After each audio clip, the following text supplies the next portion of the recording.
extraordinaire, the gemologist. Hello, everyone, and welcome to the GMologist Presents. I am just recording a segment during my lunch break and wanted to give you kind of an intro on what is going to happen in this upcoming podcast. First of all, I have my buddy Darkfluid on, and con season is approaching, and we're going to talk about the cons we're going to go to, some trends we've seen in cons, whether we might run or play or both, and what kind of games you might find at the various cons. What's the emphasis? So that should be pretty cool. I'm sure we missed a bunch, and it'd be great if you guys would call and say, hey, you missed this one, and this is what they do, etc., etc. So the other thing is I'm going to update us on our games that I've been playing. And this week was a fantastically heavy D&D week, and I was pretty excited about it. So let's do the segment with Darkfluid first, and then I'll talk about the games.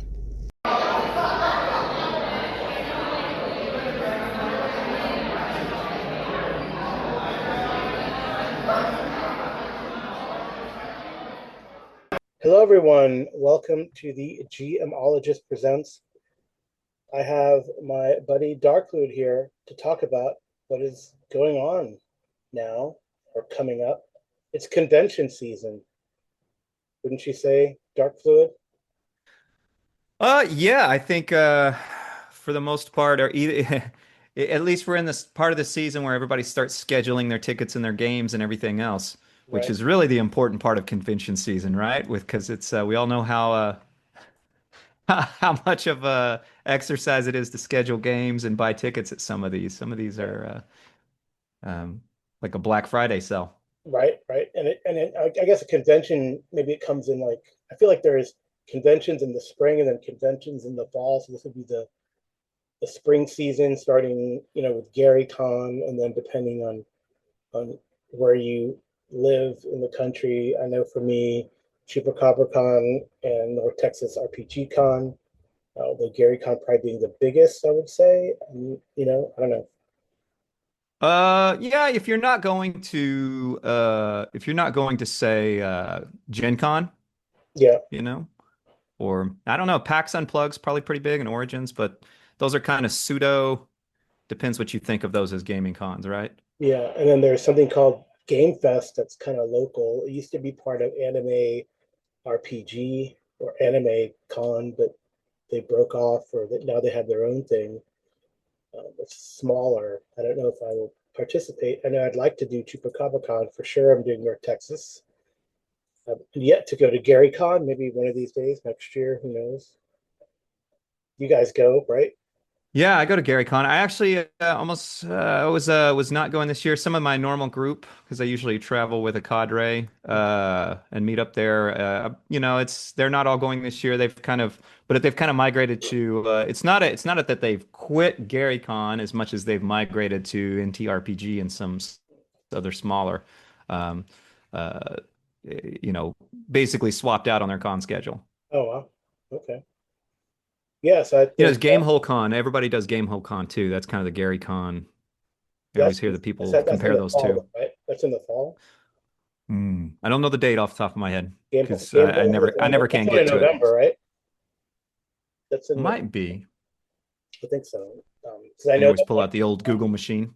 one of the cons up there in the Midwest, I would never be able to go to because it always coincided with um, another nerd con that I used to go to, the Geological Society of America con. It's not a con, but conference. I guess it is a con because con is short for conference. Yeah. Yeah, Game Hole's in October. Oh, it's October. Good. Yeah. I mean, there's lots of small regional cons. There's some big ones that I don't know anyone who goes to, but there's some big ones in California, I know. And then several other on the East Coast that I'm just not usually a part of.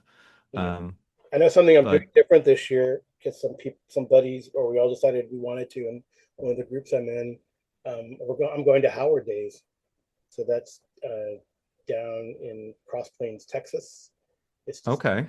Robert E. Howard, his life, Yeah. see, and all that kind of stuff. So Is it like kind of like a Necronomicon where it's kind of just lots of different types of geek stuff around his fiction, where they do yeah, yeah, literature stuff and, maybe literature do and some gaming, games, but right? yeah, yeah.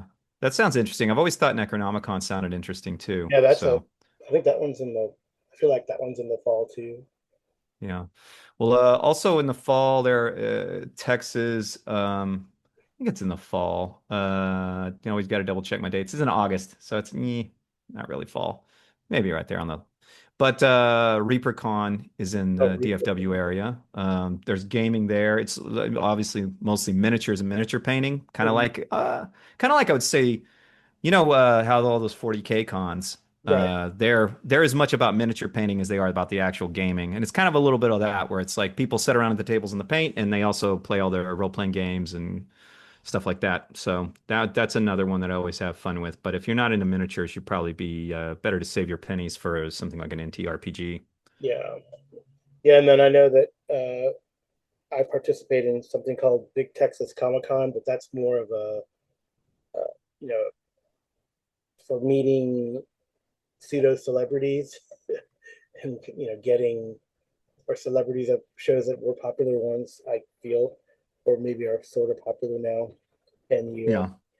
it's more of like a vendors and get autographs type, get pictures type Mm, of con. But there, we have tried to get some gaming in. It's growing, so we'll see. yeah. I think I'm going to be doing I am going to be doing Gary Con again. I'm going to do Reaper Con because, I'm still a painting nerd. Even if I don't paint at home as much Oh, these I days. need some stuff to paint. I haven't painted in a long time. See, I got Oh yeah. Oh, Alien. Yeah, I've seen some of the minis out of that. They look awesome. yeah. So I don't know, or I should Um, dig out my paints or start my painting collection new. yeah. Painted for a while. I used to do a lot of that, but yeah, I used to do a lot more too. Talk about time consuming. RPGs alone is time consuming, but right, and lonely fun. That's the lonely fun right there is painting miniatures. right. That's why ReaperCon's actually so unique, and I like doing something like that because everyone just sits around the table, and it's one of the few times you really get to sit with people and paint, and Oh, everybody sits and paints and socializes the whole time. What do you think of this? What do you look at that? Have a drink, relax. uh You huh. know, That's cool. it's a way to make the lonely fun really group More social thing. It's a lot of fun. Yeah. I'm doing that. I'm doing one called it's the second annual PDX OSer con in Portland. It's a 1 day con. Oh wow. Yeah. So I'll be doing that just because it's nearby and it's a lot of fun. I'm glad to see that they're there for a second year and hopefully they grow a little bit. Maybe they can turn it into a 2 day thing, something a little bit more like Chupacabra Con maybe or something. We'll see. Yeah. Yeah. Chupacabra is still small. They have I guess some celebrities, and I think, and that one is at the end. It used to be at the beginning of May. Now it's at the end of May, so it almost it's like I don't know. I don't know if they'll be able to swing it, like I said, because you have Chupacabra, and the next weekend is North Texas, and the next weekend is Howard Days, right? Oh yeah, that's going to be squeezed. When So is yeah, they have the long con. A lot of people do the long con there in that oh, the DFW Long area. Con too is in that area. I feel like that one's in like August or September, maybe. But the good thing about North Texas is I probably will be commuting, right? I'm not gonna. I don't think I'm Yeah. gonna North Texas is fun. site. I like that. That's a great con. It's Yeah, a good size still. It's lots of variety of games. Still some creators are there, yeah, like some of the authors and stuff, artists, but also not. Gary Con's gotten to the point where it's a lot of fun, but I almost have to take breaks during the con. Like I can't schedule too much, and mhm. some of the games are it's really hard to hear. I'm not an elderly person by any means, but some of those rooms that they've got are so loud now that it's hard to hear the DM across the table from you. Um, I can't imagine what something like Gen Con is like. I've never been. Yeah. I don't know how you do that. I I know joke that it's on the bucket list, but I don't know if I could handle it. there's a lot of people. Um, yeah, I think like Chupacabra, it's in like a big ballrooms. I don't think there's any smaller spaces. I do like North Texas because they have both open space but also smaller rooms where you can. Yeah, and let's be Yeah. honest, even their open space is pretty small, like the limited like Oh yeah, and seven it's ta tables, it's six far away, tables. right? Yeah, versus like something at Gary Con where in open space, you might have Yeah, 20 tables. yeah. Tables are right on top of each other. Like in North Texas, they're really not. There's Yeah. only that one, the main gallery that has tables on top of each other. And at this certain point, it's just the quantity of people. There's only so much you can do to deaden the sound. Mhm. If your room's that big, it's just going to have an issue. But, Gary Con's still fun. There's a lot of variety of games there. I still like it for that reason. There's a good amount of, if you want to see somebody like a Zeb Cook or whoever, a lot of those guys go to the smaller cons too, but most of them are going to go to Gary Con. You need a Mhm. signature, or you want to say hi or get a piece of artwork or whatever.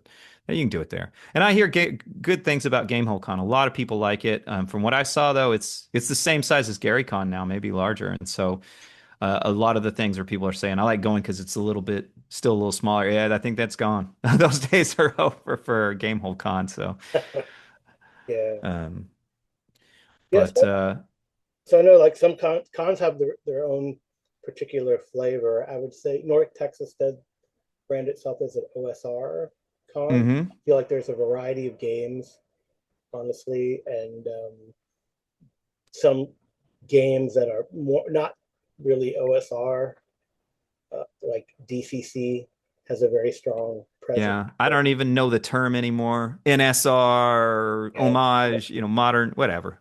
Yeah, but a lot of the Games games that that maybe you have to just define it and say games that have mimic, the old school spirit. yeah, mimic that old school spirit, mimic the games from early in the hobby, the old TSR, OD&D, like Swords and Wizardry, or Osric, which mimics or mirrors AD&D 1E, and then a lot of games like Hyperborea, which are mimic, similar or have similar vibe to like Yeah. the second edition. Right. So. I can't speak on the cons that I don't go to, but I do find it interesting watching. There is a vibe about the cons, but even within that, you do see differences year to year that are Mm-hmm. sometimes surprising to me in the games that people are hosting. And some of it may be just like, hey, I'm tired of it this year and it comes back the next year. But it is interesting. I know you talked about Chupacabra Con. I haven't been, but I've looked several times. It looked like it was always a very strong Savage Worlds presence Yeah, at there's Chupacabra some Con. local creators out of in the Austin area. There used to hmm be more, but a lot of them have moved um, either out of the country or to like Colorado or something like that. But there used to be it's Yeah. always been a strong Savage World presence, and there's some authors that continue to go there were involved in Savage Worlds and have been involved in Savage Worlds. So I think another big Savage Worlds one is Genghis Khan, which is in Colorado, I believe. Oh, So yeah, yeah. so, I've but heard about it too. yeah, How big of a con is Genghis Khan? Have you been? no, I've never been. Yeah, I need to look that up because Yeah, I'd like to visit. I like Colorado. I've heard a lot of people have, said they've had fun there. Let's get it out of the way and just talk 5e because that's something that's definitely happened.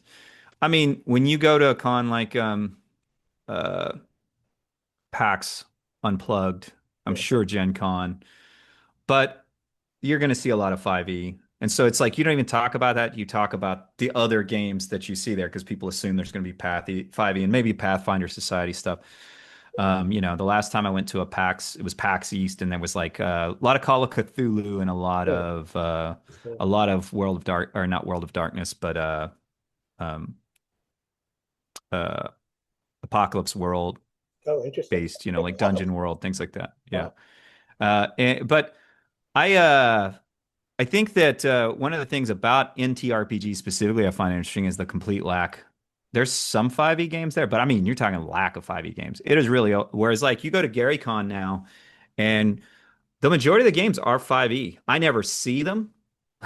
I don't realize they're there because I filter them out when I go to, because I'm just, nothing against it. It's just not my game system. But then if I step back and look, I'm like, wow, vast majority of the games are 5e, right? Um, and I think you're seeing that it's just a natural occurrence. That's why that probably I would if I had to guess that is a big reason why the con's gotten bigger. Hmm. Because if you look at half the total games and they're 5e, then that accounts for a lot of the people there, Yeah. which I can see, why some people uh think that the con has just gotten bigger, not adding anything for them if they don't play that because they're, Yeah. So, but I find it interesting to see the trends. I think the NTRPG hasn't been released this year, their list yet, but looking at Gary Con the last couple of years, it's interesting to see uh, OD&D and all of its variants, delving deeper, all that stuff, and BX really, like OSE and stuff, really have fallen off. Huh. Um, That's curious. the last couple of years, Shadowrun or not Shadowrun, Shadow Yeah, right. Dark is been big. I think there's 150 games Shadow Dark there this year, which I find kind of interesting. But it's got a big presence at NTRPG too. Hmm. Um, the other big ones I see uh, are AD&D first and second edition always have a big presence. They got probably they got as many as or more than Shadow Dark. Hmm. Um, the Pirate Borg the last 2 years has been big, and it's big again this year. There's 70 something Pirate Borg games. Jeez. Um, and Hyperborea dropped off a lot this year. I don't see nearly as many games, but maybe that's faulty memory. Maybe there were never that many at Art Gary Con. And the other two, Call of Cthulhu's big, probably 70, 90 games of it. Um, the other big ones, DCC is staying strong. There's, Yeah. between 70 and 90 DCC games. And there was one other one. What was it that I saw that was really still pretty big that um ah Not it's any gonna Savage Worlds, Freely Games. I mean, any of there those. are Savage Worlds, What is but it's kind of gone down. There's always free league games too, but just a lower percentage Traveler? overall. Um Big games. Well, those are games that I play. I don't know. Maybe I don't play them. Well, the good thing about the larger con like that is there will always be some of those. There's an amazing amount of of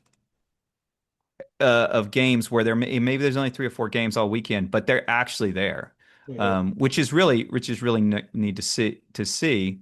Um, but it's just in seeing like how much, say, something like a BX just drops off, right? Hmm.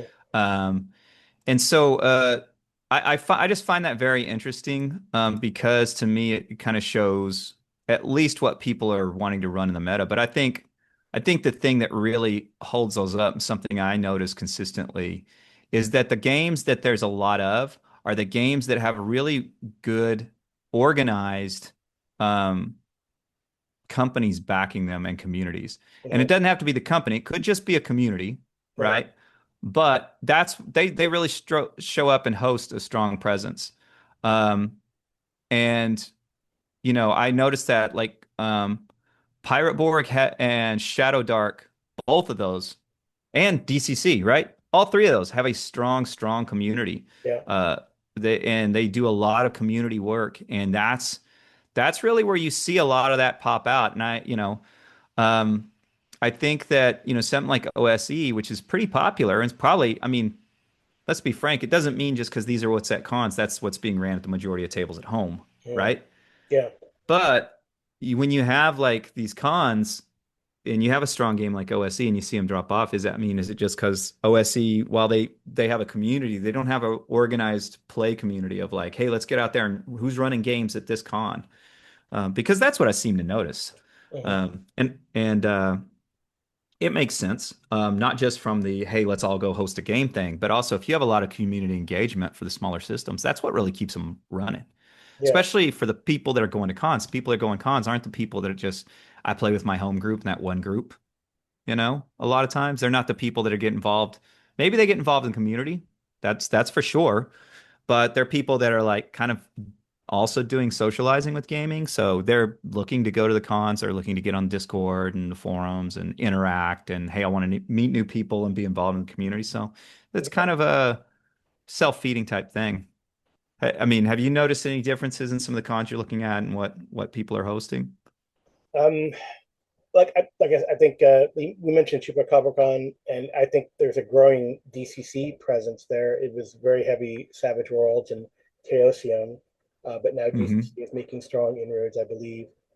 And then there's a lot of indie games, I would say, including the Borg and Free League games that that show up there, but I wouldn't say that one is super strong, right? But you still have Chaosium there, mainly with Call of Cthulhu. I think I've run, yeah, mainly Call of Cthulhu though. I haven't seen like Pendragon or RuneQuest or anything like that. Yeah. So I it's think that's what really I Call of find Cthulhu. interesting. And again, because It's authors go there who are local and run their yeah. test their stuff, right? So that's part of it. And maybe I don't do enough cons, so maybe this is just an unfair observation just based on my limited. But it's kind of interesting the way when I see these smaller cons, like I'm going to PDXOS con. Like I said, I've done cons that are large but have a smaller role-playing presence. Hmm. Um, uh, I tend to find a lot more indie games or smaller games there as a percentage. Hmm. Like you'll see, I'll give you an example, PDXOS con, AD&D, you know, Dungeon Call Classics. OSE, DCC, and some just what you'd expect, Shadow Dark and Call of Cthulhu, right? Right. But the difference is there's 100% equal representation to those guys that you would expect to be there of Dragonbane, Liminal Horror, Mouse Ritter, Mothership, uh, you know, Cyborg, Fist. I don't know if I've seen Yeah. anyone run Fist at a con game. Uh, and things like you might see like a pro wrestling game like Pile Driver or something out there that you just Karn these things you see an equal representation at those smaller cons, and it's kind of a little interesting to see that.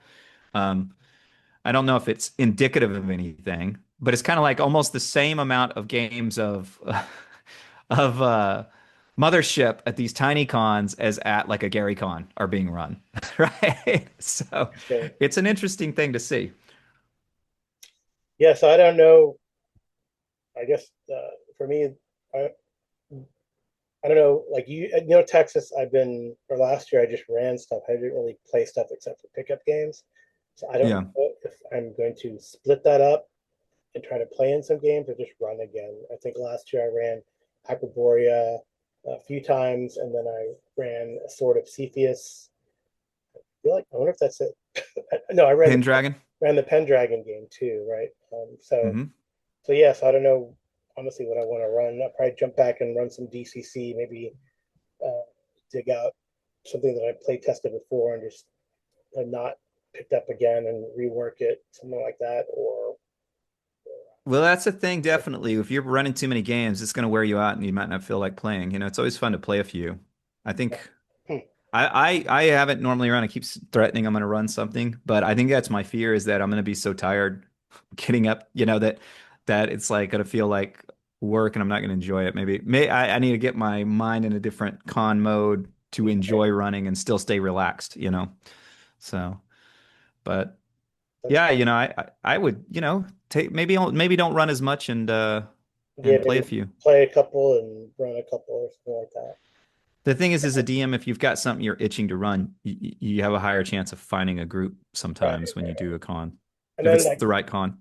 like CubaCon and even this one Game Fest have an incentive to as a GM to run, right? They give you a reduced price. Yeah, yeah. So, then you're like, oh well, I should run this many games so I can get that reduced price. But then can you play or how does that burn you out to play? Who knows? I don't know. Yeah, yeah, that's an interesting one. Yeah. I at a certain point you're paying you're literally paying for the right to play rather than Right. running. Then So yeah. yeah. Yeah, definitely. I think I would like to branch out, other than these two that I have normally gone to. But we'll see. We'll see how that goes. yeah, it's easier to do something small and local for Mhm. sure Yeah. when you're trying to do that. The big cons and all the planning, I mean, it's a point where flights and hotels, if you got to, fly, even the it's good to do. It's good that you're local to several now where you're at. I gotta usually travel for most of mine, so it starts to And become an just ordeal. driving, which I don't mind. So. Yeah. The logistics just start to become an ordeal. It's kind of an interesting thing. Speaking of playing at cons, I always wonder it's like the mindset. I know some people, I've heard Daniel Norton, for example, say that he doesn't like playing RPGs as much as cons these days. He doesn't do that as much. He plays, the tabletop war games and stuff because Huh. I don't want to put words in his mouth, but if I remember correctly, sorry, Daniel, if he said something about like, you never know if he does. I think he stated he does a lot of what I did. It's like, I want to try this system and I never get a chance to get anybody to play with me. So I can schedule a game in a con to try it. But then you never know if you're going to walk up to the table and they're like, oh yeah, well, we are playing that system, but I'm not using half the rules. And I've brought in, these house rules. So you kind of really, you're like, That's well, happened to I me didn't. a few times. Oh yeah, Yeah. we're gonna play. My one experience was like the new Cthulhu game by Green Ronin, right? We're gonna play this, but then he never really used any of the aspects. The GM never used any of the aspects of that game. Yeah, I really want yeah. So that. you run into that, and then you're just kind of disappointed because you're like, the only reason I scheduled this game is to get a chance to play. Yeah, you But the guys. other thing is, you could just run into a bad DM, and the game is, or a bad set of players, and the game's terrible, right? So, it can be hit or miss at cons. Yeah, If but you're at a trying to con, you just get should that try to run the one game. game experience in. Yeah, at a con though, I think a wise Jason, either Hobbs or Connolly, probably Hobbs, said that when you go to a con, you should try a new game that you haven't played before. So I think Yeah, that's the I think it's a incentive. good thing. Yeah, Like, oh, I this kind of game's really agree. cool. Maybe I'll buy it, or maybe I'll look into it and see. Well, and if you know a couple people you're going with and you have a good experience, then then you're like, now I've kind of got a built-in group maybe to Right? play that again because they all liked playing it at the con. Now they're interested in that game. So yeah, I think that's one of the biggest things. I go to socialize too. I think that unfortunately, I don't have local group. And when I play now, it's primarily online. It's been that way for quite some time. So it's nice to be able to sit down and socialize with everybody, you Yeah, know, that you see to, online. I think that's y- my case now because my home group is now 4.5 hours away by car. yeah. So and I play online with them now. So just because of moving and situation, and then play with all you guys in the group. I get to hang out with you for reals instead of online. Yeah. That's the draw too.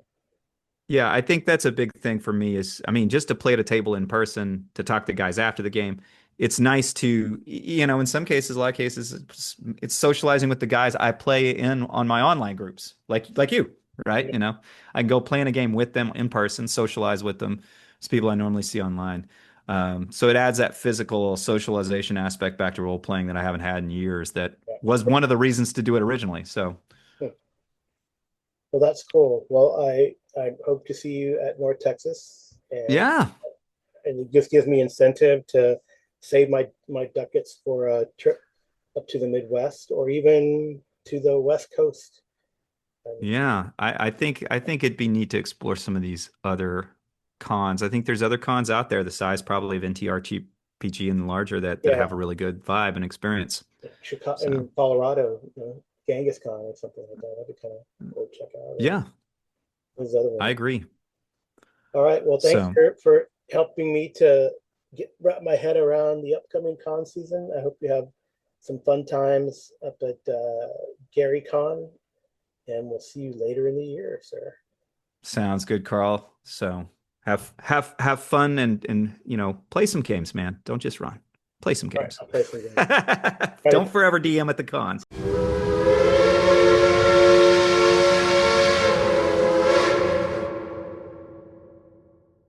So the ongoing Traveler game that I call Order of the March uses Mongoose Traveler 2E, and we've reached like almost, I would say, the halfway point, and the characters realize that the planet that they were on was going to be broken apart by these ancient alien artifacts. And they unfortunately couldn't do much about it, but they could get out of Dodge and take the person who might have been responsible for setting that up. Took him out in a cool, vicious combat, and didn't kill them, so they can question this person later and see what they're all about, see what happened, and why they became so, one would say, fanatical about doing this. So we also, hold on. So in Twilight 2000, we move forward towards the Battle of Brownsville between where the player characters are kind of caught between the Red Army coming down 281 from San Antonio and a Mexican cartel that has elements of the Mexican army. So we'll see if they're going to help defend Bronzeville, if they're going to cut off the heads of the snake or both snakes or whatever. I'm not sure. It was kind of a wet ops in a way, a rescue mission. And one of the player characters, Coop, the SEAL team support, ex-SEAL team support and sniper, infiltrated one of the cartel hideouts. Not really hideout, but the cartel's quote-unquote stronghold, and rescued a potential ally and took out the guard very quickly. It was pretty cool. It's very in and out, deadly, stealthy, and now they're set up to try to maybe rescue. Part of their mission was to rescue a couple people that had been kidnapped way up in Port Lavaca and are now been shipped down to Brownsville to do some stuff for the cartel, and they're going to try to rescue them, which would be pretty neat. Hyperborea, we've dived deeper into the caverns of Thracia, and I think, they might not explore the whole caverns, and they might kind of solve a mission that they have, and we'll see where we go from there. I think that campaign might be coming towards the end. I'm not sure. We'll see what people want to do afterwards, if they want to continue in Hyperborea, reach their name level, have followers and castles and strongholds and the like. So that's pretty neat. So we continued Imperium Maledictum with the home group, and I really enjoyed that game. I really like how it's kind of streamlined. The Warhammer Fantasy percentile dice system, it was mostly investigative this time, though there was a violent encounter with some, one would say cultists, although they were posing as the Ecclesiarchy, Administratum Ministorium, or Dorum, however they do it in 40k verse. And the players almost got caught by the Vigilites, but one player who did get spotted put his cloak on and pretended to be this mysterious hooded figure that the player character's group is investigating anyway, and the Vigilites bought it, and he was able to duck away. So now there could be an interesting tension between the Vigilites and the Ministorum, because some Ministorum peoples were killed. So should be pretty. Well, there was a text message. Anyway, so we'll see how that goes. We continue our creating characters for Blossoms Are Falling, which is a Burning Wheel-based game. It's going to be run by Arlen Walker of Live from Pelham's Wasteland, which I'm looking forward to.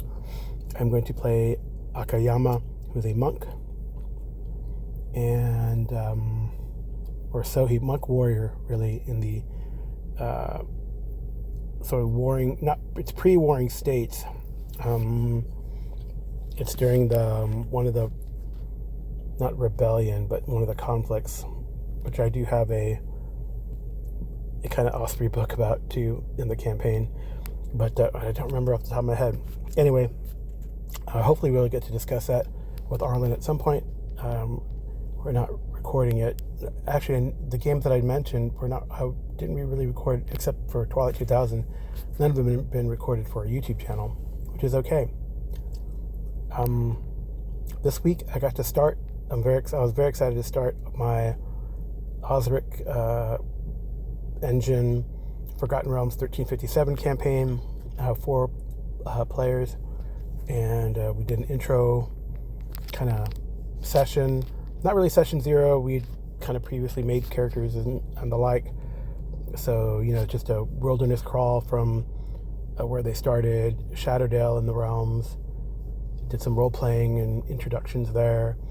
Went through the wilderness. Had a very tense encounter with a squad of hobgoblin mercenaries that they realized they were outmatched, and got some luck there. Used some talkie, and the reaction roll was favorable. Very favorable, actually. and they were able to avoid violence because, like I said, I think they felt they were outmatched. And then they made it to their destination, Dagger Falls in Daggerdale, and that's where the adventure will begin proper.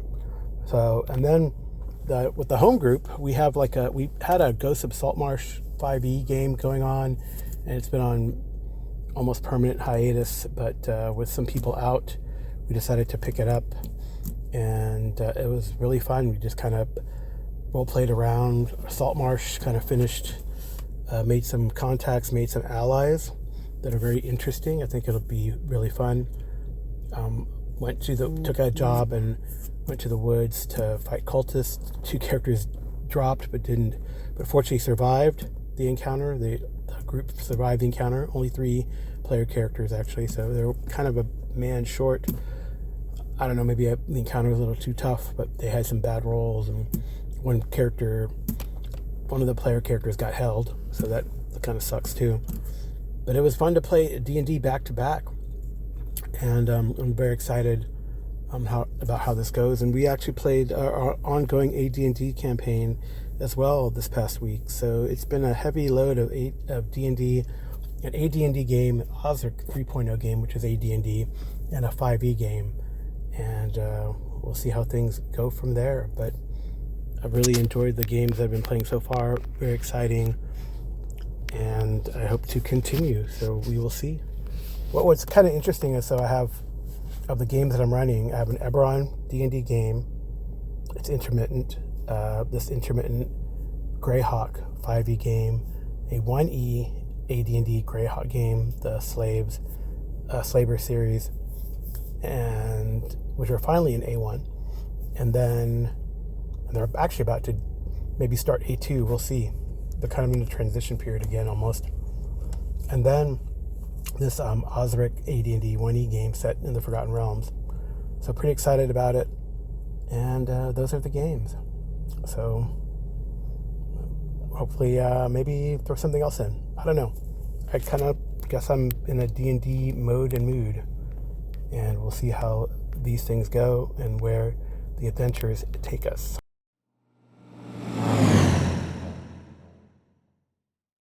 I think that will be all for this particular podcast. I thank you for listening. We definitely would like some of your feedback, perhaps. And if you wish to leave feedback, you can drop me a line at gmologist@gmail.com. You can also send me a short message via SpeakPipe. Link is in the show notes. And you can always drop me a message on the Discord via DM. So I hope you've enjoyed the podcast. I hope to talk to you soon. And I hope these aren't as sporadic as they have been. It's just very busy at the moment in my life. In any case, next time I have some good content, I will be back on. Good night and good rolling.